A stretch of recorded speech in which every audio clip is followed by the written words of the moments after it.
G'day Super Troopers. Well, I'm on my way to Iraq. It takes about 8 hours on bus. So you can get a direct bus from Mardin straight to, well, I'm heading straight to Erbil in the Kurdish part of Iraq, the northern part of Iraq. We're following along the Syrian border. I've just crossed out of Turkey and behind me, and I'm a little bit hesitant to film. This is no man's land here. Here's the Tigris River. We'll give you a quick sneak peek. That's the Iraqi border right there. We're waiting to come across. Obviously they don't like you filming around borders, let alone a border into Iraq. Hello. Salam. Welcome. Salam. Salam. Hi. Welcome. How are you? Perfect. Got off to a good start. So it's been a long, it took about 9 hours on the bus, and I have now entered somewhere where a lot of you probably didn't expect me to be. Well, unless you watched the other video. I'm on Friday night stroll in Iraq. Yep. I'm in Erbil, and I'm just going to have a little bit of, I'm absolutely shattered. It was a long bus ride, and I'm just going to have a little bit of a wander around, maybe get something to eat, and see what Friday night in Erbil is all about. So this seems to be a bit of the go here. We're right in the heart of town, and everyone lines the street, all sipping tea, smoking water pipes, shishas, and just watching the traffic. Everyone's doing it reminds me a little bit. A couple of years back I was in Iran, in Tehran, and everyone just went on Friday night, just driving around the city streets. Here to do a heck of a lot of just hanging out. Sunflower seeds, chai. Oh yeah, this is the life.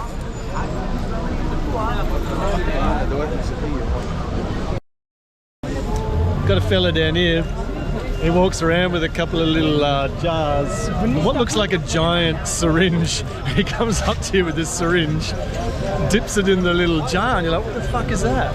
And then he wipes it on your arm, and it's perfume. So he's like, I smell deliciously fruity right now. I'm guessing he's selling the stuff, but he just wanders along wiping his syringe on everybody. So I'm here, and I thought, well, when in Rome, I'm going to kick back and with everyone else on a Friday night in Iraq, Kurdish Iraq, Erbil. This is what we do. This is how we do it.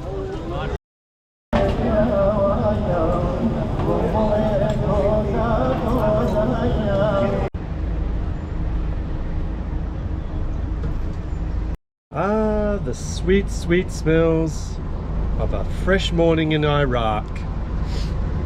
I'm sitting here in the rooftop of my hotel, right opposite, well, the most famous feature of Erbil, which is the Erbil Citadel. Right over here. Not a bad view to wake up to in the morning.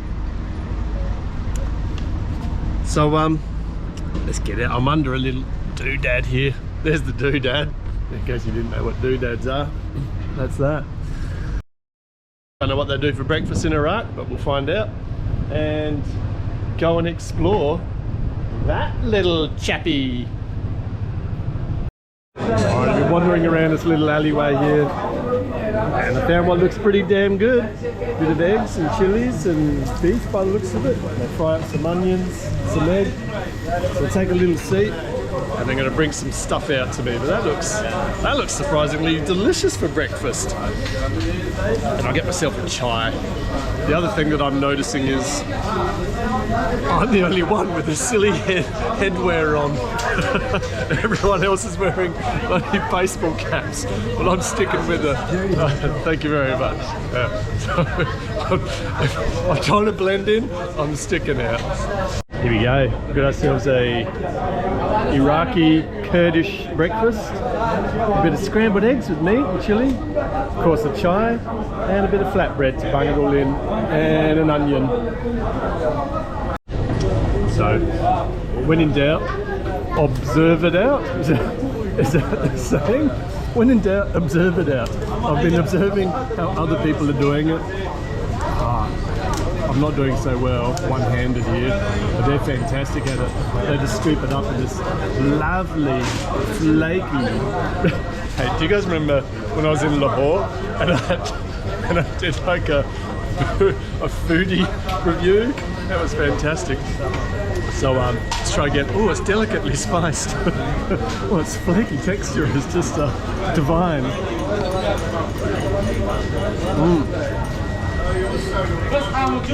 Oh, that's so good. It's like a good little breakfast wrap. Check that little fellow out. Very nice. I like this Iraqi breakfast. Very good. All right, that came to about 3,000, what is it here? Dinar. 3,000 dinar, which works out to be about $3 US, a bit under that. So not too bad for a couple of chais, bottle of water, and a whole plate of some brilliant brekkie wrap type stuff. I'm just walking along and I saw this, and I'm not sure if we're looking at Kurdish horn DVDs or what's going on here. What is this about? What's happening? I didn't expect to see that in Iraq. So the Kurdish people, well, Kurdish people all around, whether or not you're in Turkey, Syria, or Iran, or Iraq, are a very vilified race of people. But here in Iraq, they, under Saddam Hussein's rule in the 80s and 90s and early 2000s, he gave orders for every Kurdish person to be eliminated. It was genocide, and entire villages of people just disappeared. Somewhere around the order of 100,000 to 200,000. It's hard to get that. I don't know exact numbers. Died at the hands of Saddam Hussein. He used chemical weapons. He targeted women and children because through torture means they would give away information of where more Kurdish people were a bit easier. So whatever you've got to say about America's heading into, let's go this way, heading into Iraq, find the weapons of mass destruction, which they never found. They got rid of a tyrannical dictator that was hell-bent on erasing entire people off the face of the earth, and so for whatever reason the Americans came in here. They did a bloody good job of pissing him off, because after that, in the power vacuum after Saddam Hussein, what was that, 2003, 2004, something like that, it gave the Kurdish up here an opportunity that it wouldn't otherwise have been granted, of being able to form their own government. And that's what they've done very successfully here. And they've created their own, it's got its own flag, everything. It's essentially, well, its own country. And it's a very liberalised country here. Not like in America or Australia, but for this part of the world, it's a very liberal part of the world. And so that's kind of what's going on around here. Kurdistan has really prospered, and I'm quite surprised in coming in here to see these new hotels and great cafes and things like that on the outskirts of town. We're kind of in the centre here, so the older part of town. Yeah, what can happen when you give the Kurdish people a bit of autonomy, which of course is what they want to happen in Turkey, but that won't happen. And after the Syrian, well, when was that? ISIL, 2014, 2015. I was in Turkey then, when all the Syrian refugees were fleeing from ISIL, who were coming through here. They didn't actually come into Kurdistan. Kurdistan's got its own kind of military, and they did very well to keeping them out. Not so in Iraq, in Mosul and other places, and in Syria. And the Syrian government at the time, they're all over trying to get rid of their Kurds as well.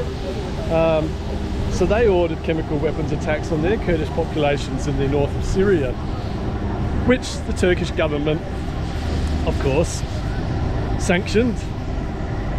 Well, I mean sanctioned, they supported it. They're like, yeah, you go, what was his name?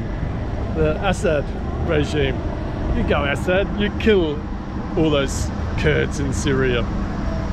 Right up until about 2018, Turkey was supporting Syria's, because they don't want them in Turkey either. So it's just, I don't get these kind of dictators in this part of the world. You've got old mate over the border in Turkey, you had Assad in Syria, and you had Saddam Hussein here, all trying to wipe out the Kurdish people. And so there's a whole heap, I think it's hundreds of thousands, because this became a little bit of a utopian land for the Kurdish people. And so in Syria they fled here into Kurdistan, and apparently there's a lot of displaced peoples in refugee camps and stuff like that on the outskirts of town, I think further north around Duhok or something like that. And they probably won't return for a while into Syria. So that's a little bit of the Kurdish history of what they're up against here. But here, look, life is great. They're just sitting in the park. Nobody's trying to kill them with chemical weapons here. Now I know that clocks exist all around the world, but for whatever reason when I see a clock tower, I think of Europe. I don't know why that is. They're allowed to have clocks here as well, but for some, my mind just goes there. Like, oh, there's a clock tower.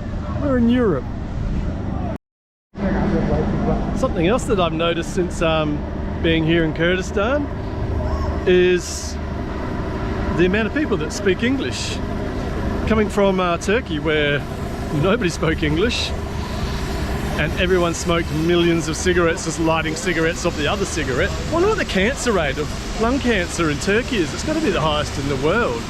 Surely, it's insane there. Also, nobody speaks English there. But here, I've been walking around and you can happily have a conversation with just pick a person, any person does speak English. So again, not what I expected. So I don't know why Turkey doesn't take that. Not that I'm saying you have to speak English, but it's just a little bit odd. It is one of the languages that's going to get you the furthest in the world. So was that just my colonial? That's my colonialism speaking, isn't it? Oh, now I'll just wait for the feedback on that one. Remember when I was like way further north than I am right now, and it was just beautiful and cool, and I was heading into autumn in Europe and it was going to be winter, loving life. Oh, then I duck into Iraq. It's like 10 in the morning and about 35 degrees already. It's all about the suffrage, isn't it? It's always a good idea when in Iraq, again this is like an area of like just bombed out. It's always a good idea when in Iraq to just duck down side alleys and just go for a little exploration. But I don't know where the hell I am. Look at this, it's just split in half. Oh, this is somebody's house. Oh, g'day there, cat. There's somebody's courtyard. An old grapevine. There's a really old vine.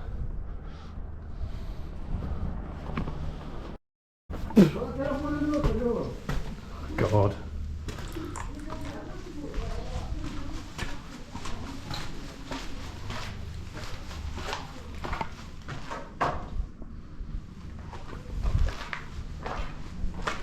People's shoes.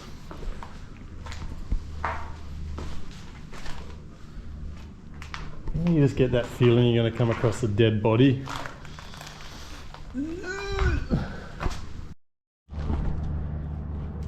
I mean, people are just walking around here as though this is their, well, it is their neighbourhood, I guess, but just on their way home. I wonder if this did see any fighting in the 2014 ISIS, ISIL, whatever they want to call themselves. This is a scene probably a lot of you think of when you think of Iraq. Date palms, minaret here and there, and just destruction. That would have been somebody's beautiful house over here with its palm trees. Once they would have sat in the courtyard there, sipping tea, eating dates. I guess these balconies would have been lovely bedrooms or something up there. Well, I guess you forget as well the Gulf Wars. But I guess when the troops came in here in, what was that, 2001? Early 2000s. And when it was all Iraq, not Kurdistan, Iraq, they would have been Allied forces, I guess, bombing and doing all sorts of things around here. This is a bit interesting because although it looks to the average person this is a citadel built on a hill, this is actually a citadel built on a till with a T, meaning that this has been built on the remnants of other civilizations that have been here for about 8,000 years. So this would have all been just flat ground once. They decide to build a bit of a settlement here, a bit of civilization. Another mob come through, destroy that, build up on top, keep building, keep building. This is just layers and layers of millennia of civilization that has led to its current height of about 30 meters deep, of just being built on the rubble of other civilizations. I find that fascinating. If you just like took a core sample down, which is what they do actually, is how they found out. They find pottery and things like that at ground level from the 7th millennia BC, or 6th millennia BC, I think they found stuff at the bottom of this hill. That's quite amazing, I think. That there is a hill, a till. That's a till, not a hill. Hi. Hi, how are you? Salam alaikum. Beautiful Iraqi women. It's a till, not a hill, until it becomes a hill.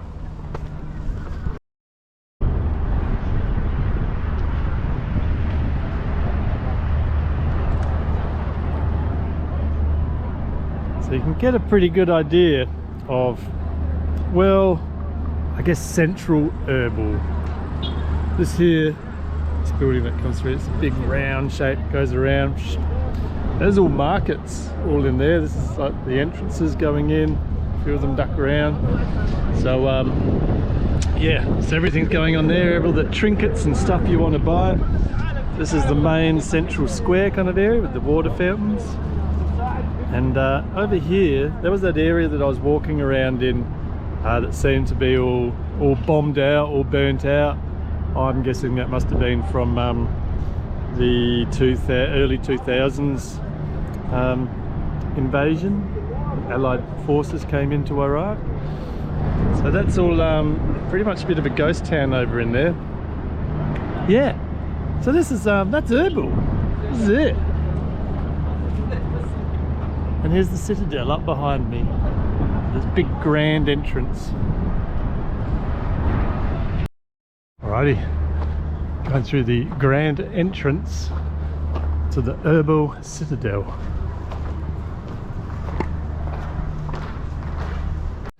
So this was inscribed into the UNESCO World Heritage List in 2014, and what they've done, the partnership with EU, is brought in tradesmen and artisans from Syrian refugees, which of course fled in 2014, and along with Iraqis, and they're rebuilding the Erbil Citadel. So every now and then you'll just see workers doing their thing, trying to rebuild it kind of exactly how it should be, I guess, with traditional techniques.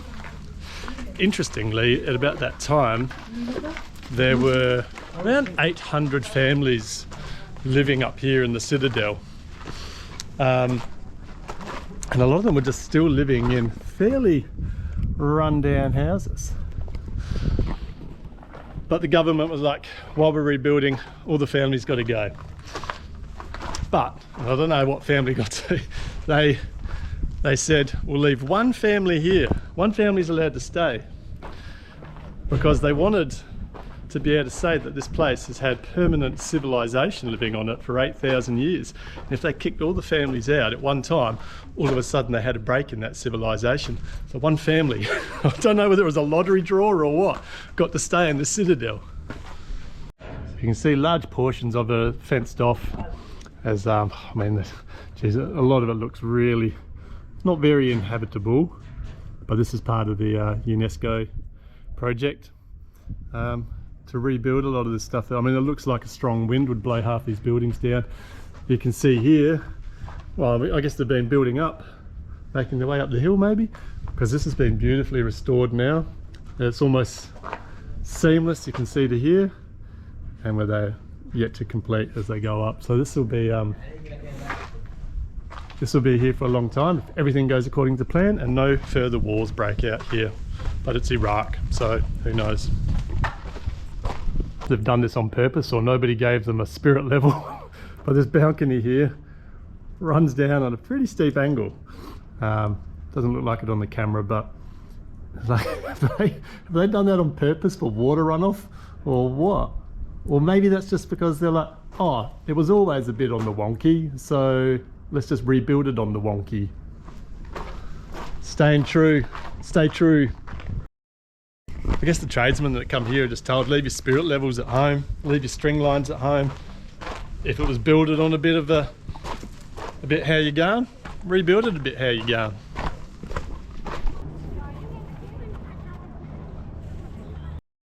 Some of the beautiful stained glass in these windows around here. It's another one that yet to be renovated, I guess. It's in pretty good condition, but you can't go in and have a look. That's a lovely building.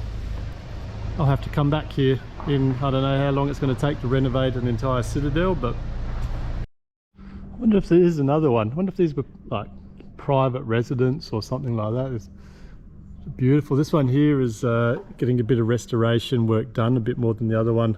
It's got new wooden window frames, I can see, being installed all throughout it. So it's a work in progress. It would have been a hard decision, I guess, to kick out 799 families of the 800 that were here. But I guess it had to be done because it was just falling down around them. A beautiful mosque up here. This beautiful tiled minaret, like we're back in Kiva or something. A lot of yellow on it though. Didn't see a lot of yellow in Central Asia. They were all about blue tiles. That's pretty nifty, isn't it? Isn't another Australian eucalypt tree? Crush it up, and then, oh, hello Australia. That'll clean your sinuses out. Oh, that's so good. Australiana. You can see the outside walls of these buildings here. Well, these outside buildings on the edge of the Citadel have been renovated. So maybe one time in the future you'll be able to come here. I don't know, imagine if they turned it into a hotel and that could be your little balcony, just looking over Erbil while sipping on a icy cold sherbet. Yes. Well, this is I don't know what the population of Erbil is, but I can see it goes off into the dust haze. There's the hills over here in the background. And behind me on the other side of this is the main thoroughfare through the Citadel, down the other side where my hotel is. That seems to be the more touristy side. That's where the town square is, that water feature fountain thing that needs cleaning up. So this is just where your average Erbilian lives, is out here. God, we're in October and it's already 35 degrees and we're only at 11 o'clock or 11:30 in the morning. You can only imagine what this would be like in July or August. Far out. So wow, there's a massive mosque over here. Way too far for me, way too hot for me to be bothered walking over there though. Anyway, behold Erbil. Here we've got old mate Jakob, and don't we bear a striking resemblance to the modern day Jakob? So he was the ruler here in the 19th century, and I'm just a wanderer here in the 21st century. But it's uncanny, isn't it? We could have been brothers. It's also, they write about him, and it's pretty much like they're writing about me. Jacob had high cultural, scientific and administrative qualifications. In addition of being a brave cavalier trained in martial arts, there are many accounts describing his courage and composure. Courage and composure. Jakob, Jakob, the same person. This is old mate Jakob's house. This is my house. They used to actually run through from that building. This is the road that dissects it. That road never used to be there, and they kind of cut the house in half. This was the living quarters, and over there was where the kitchen and everything like that was going on. But it's a beautiful example of what, well, hopefully what the rest of the Citadel will look like once it's complete. Yeah, so the information centre, it's a bit of a museum. You get a lot of information about the Citadel, a lot of old pictures from the Citadel, which gives you a good idea of what it was like. And yeah, information about it. So, stand corrected. It's only about when was it? So it's 6,000 years old, not 8,000. I chucked 2,000 extra years on there just for good measure. And the population of the Citadel was gone from here, told to move on in 2006, not 2014, I think I said earlier. So it pays to go to the information centre first before you start pumping out information that's wrong. You know how you know that you're in a very special place? It's not because it's a 6,000-year-old citadel, the oldest citadel in the world, in fact. No, that's not how you know it's important. How you know it's important is when our old mate Steven Seagal has been here. Hallowed grounds we walk. So what was once would have been big fortified walls around here with ramparts and watchtowers, defensive systems, all gave way eventually as the need, well, wasn't there anymore, to housing. So these would have been, now the front, this what looks like, well, what looks like a fortified wall is actually people's houses or mansions essentially. Probably needed a fair bit of money to build yourself a house on the outside wall. But yeah, you can see here's a beautiful balcony. Someone would have come out and had a little tea. And, yeah, and the whole way around there's pretty much nothing left of the old defensive wall system of it. What you're looking at the Citadel now is outside mansion walls.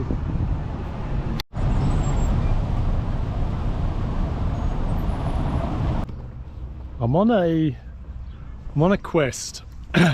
This is a similar quest to the one I had when I was in Pakistan and Tajikistan, although this time I did all my research and I was like, yeah, there's banks everywhere, ATMs, you can get cash out, Iraq, all good, mate. Well, I'm on a grand quest to try and find money, which is proving a little bit difficult. The hotels don't accept bank cards generally, and nowhere within about a 10-mile radius is there an ATM. So I've gone through all my offline maps of where it shows there's ATMs. I'm walking across frickin' Iraq, go to it, no ATM. Right on, tick that one off, move on to the next one. Should be an ATM around the corner, no ATM. So I found my way to God knows where. Some park, some abandoned park by the looks of it. Once would have had cascading water features tumbling down the hill here. Oh, it's like we're in Athens or something. As fun as that is not going to help me get money. And god damn, is it hot. I'm turning into a poached egg on the pavements. Walking the mean streets of Erbil. It's like I'm walking through an abandoned city. It's like this gondola ride, not going. This here is the large central bloody bank of frickin' Iraq, but no ATM machine, no cars. It's 1 o'clock in the afternoon and I'm guessing everybody in the Middle East right now is smarter than me and is somewhere indoors rather than walking the long hot pavements. My kingdom for an ice cream. Who's in the dinners? I'm in the dinners. I found the only fucking bank machine in town. Alrighty, I'm done with this wretched walk through the streets of Kurdistan. Oh my god. Must find, ooh, ice cream? Is that a mirage on the horizon? Oh, it's closed. Large. So on my grand quest for money, now on the grand quest to head back towards the Citadel and where the normal people that visit Erbil go. So here we are in the suburbs, the lovely suburbs of Erbil. So you can move here, get yourself a little house, got a little lime tree. Ooh, look at this one's a little terrace area. Ah, lovelies.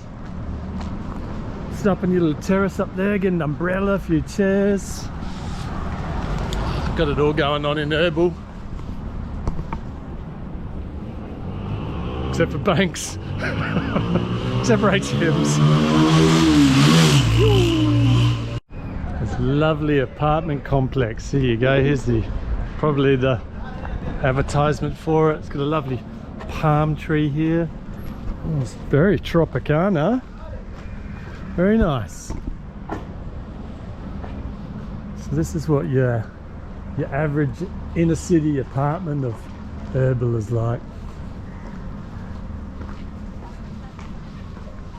I think I should be heading for the big minaret in the distance, but I keep getting distracted with colourful things down side alleys. Oh, what is this? Ah, okay, there's the Citadel. Was this the another section of a bombed out town?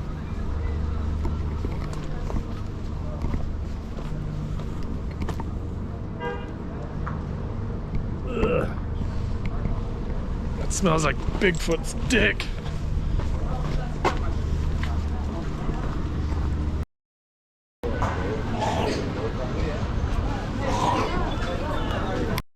A few interesting reads here, but something on old mate Saddam. Is this like Mein Kampf or something?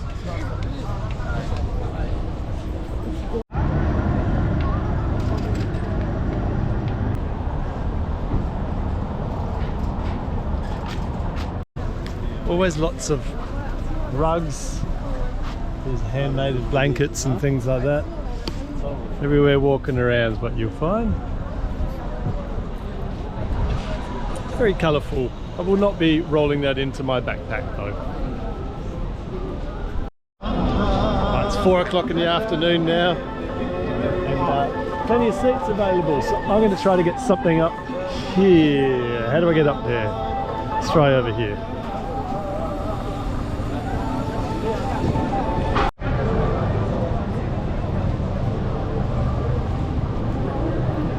Well, here it is. The sun's just going to pop down any moment now. Every moment. It's not going to do it every moment.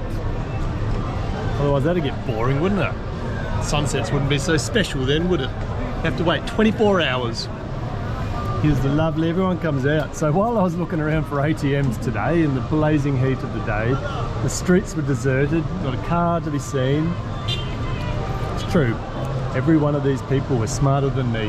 Now they've all come out now, it's starting to cool off a bit. And beautiful. This is the place to be seen. Well, you've got to be earlier than me to get a seat on there, right on the frontage there.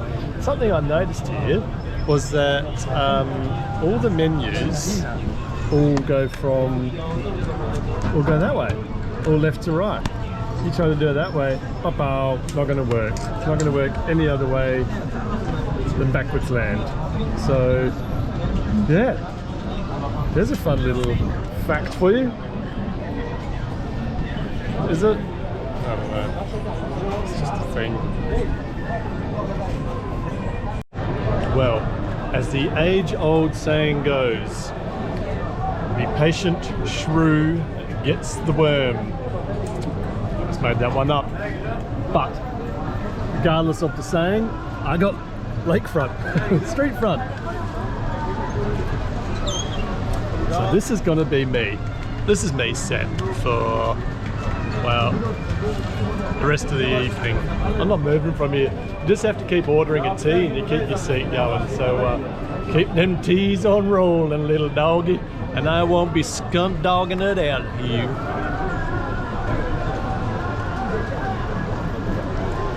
When in Iraq, you should never show fear.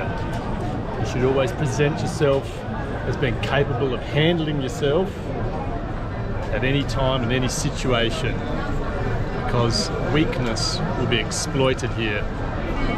Always keep a stern face and look as tough as you can. All right?